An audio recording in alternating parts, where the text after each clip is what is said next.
అస్సలాముఅలైకుం నమస్తే. మీలో ఎంతమంది మటన్ లవర్స్ ఉన్నారు? చిన్నప్పటి నుండి మటన్ ఒక్కటే అలవాటు ఉండేది. పెద్దయ్యాక పాయ బోన్స్ మంచిదని ట్రై చేసా, అంతే టేస్ట్ కూడా నచ్చి ఫేవరెట్ అయిపోయింది.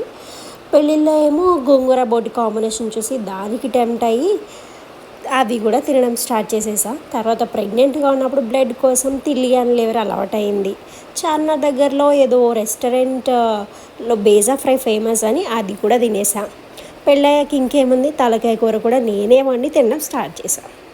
ఇలా మేకలో ఉన్న ప్రతి పార్ట్ తింటున్నా. ఇప్పుడు బ్లడ్ ఒకటే ఇంకా తినట్లేదు. ఇలా మేకని తల నుండి తోక వరకు తినేవాళ్ళు ఎవరైనా అన్నారా? ఉంటే కమెంట్ చేసేయండి. అండ్ నచ్చితే తప్పకుండా లైక్ చేయండి, షేర్ చేయండి అండ్ సబ్స్క్రైబ్ చేయండి. ఇంతకీ వీడియోలో నేను ఏం చేశాననే కదా, తలకాయ కూర అండి. తప్పకుండా మీరు కూడా ట్రై చేయండి, ఎలా ఉందో షేర్ చేయండి and don't forget to subscribe. Thank you.